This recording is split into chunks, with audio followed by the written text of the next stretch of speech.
comic book fans, welcome to another exciting edition of Cammy's Comic Corner, Book of the Month for March 2011. I'm your host as always, Cammy.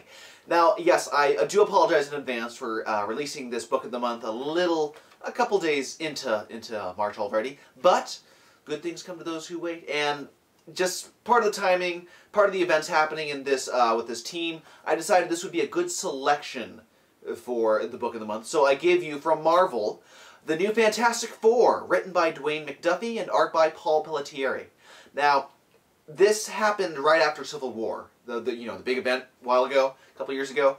And looking at what's going on currently in the Fantastic Four, a team has been broken up, a big event happened, and then more importantly, unfortunately, the writer for the new Fantastic Four here, Dwayne McDuffie, he passed away last month, and it's very sad. It was a shock to the comics community. But it's stories like this that he left us with that really make us appreciate his writing, and it shows that he can just show you such great adventures with whatever characters he touches. But basically, this took place in Fantastic Four 544 to 550. Sue and Reed decided to go on a little second honeymoon after the events of Civil War. She was kind of pissed at Reed. When is she not? But taking their places, just for the time being, we have T'Challa and Storm. The Wakandian embassy has been blown up, so they kind of need a place to stay. And they decide, hey, listen, we can be a part of the Fantastic Four for a little while until you guys come back from your honeymoon at least. And so as soon as they get on the team and move into the Baxter Building, they're already on a cosmic case of sorts. The grave of Gravity, the fallen hero, died saving his friends, has been desecrated, the body has been taken, and their #1 suspect, thanks to the Watcher keeping an eye on things, is Epoch, who is a cosmic being. She kind of looks like Ego, and she has apparently taken Gravity's body. So they go to confront her up in space about it, and unfortunately she's kind of on the menu for Galactus, as the Heralds, both Silver Surfer and Stardust, come to defend and keep her from, keep the Fantastic Four from saving her. Listen, my master needs to eat. She's on the menu. Let's leave it at that. T'Challa, though, he's not like a Reed. He's not going to talk to you that much. He's going to take some action. And so you get a big battle in space versus the Heralds and the Fantastic Four. It's clobbering time, up in zero gravity. And when Galactus does eventually show, we see that Gravity wasn't just taken, but he was resurrected. When he supposedly died, he was kind of in like a cosmic chrysalis, and he's going to be the new protector of the universe, the new guardian of the universe, as it were. And the first thing he does is saves Epoch by feeding Galactus with all the cosmic energy that he inherited from Epoch. So everyone goes their separate ways, everyone's been saved. But meanwhile, while this is all going on back on Earth, the Wizard is plotting to, best Reed once again, because he thinks he's the smartest being ever. Only that one Reed Richards guy kind of stands in the way.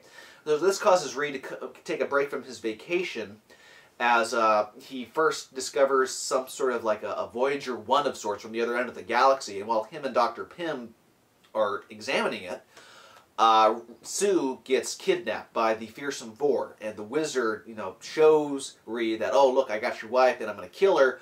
All I have to hear from her lips is that you've been bested and that I'm the greatest person ever. So T'Challa once again helps Reed and the Fantastic Four go to save Sue from the Wizard, and there's a big battle on the Moon Titan, where the honeymoon was taking place.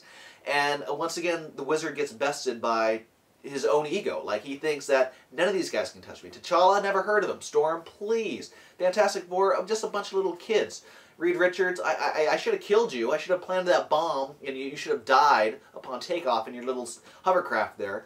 But once again, that's his downfall. And if that's not enough with this graphic novel, at the very end they have to save the entire universe from collapsing upon itself and doing kind of a cosmic surgery of sorts with the help of Gravity and Doctor Strange.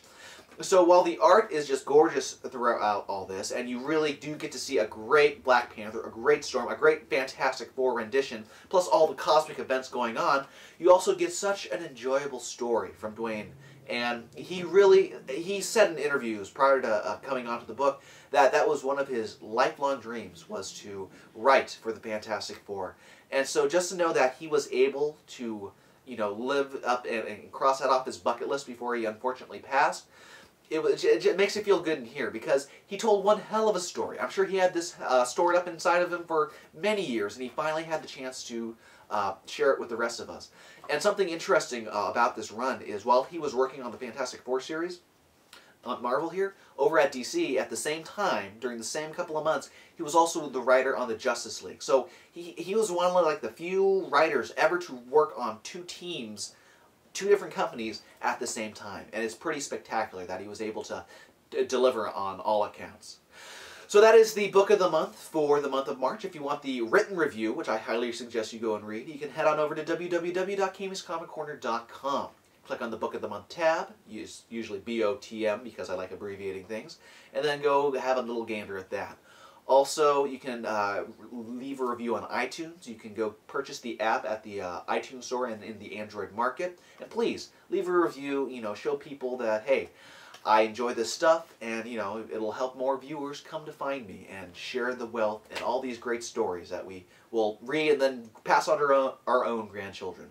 So that does it for the book of the month. I once again apologize for being a little late, but I think it's a good one nonetheless. So until April, this has been Cammy's Comic Corner. I have been your host, Cammy. I've got to go hook up with the Silver Surfer, and we got to go take down some planets. Our master is hungry, okay?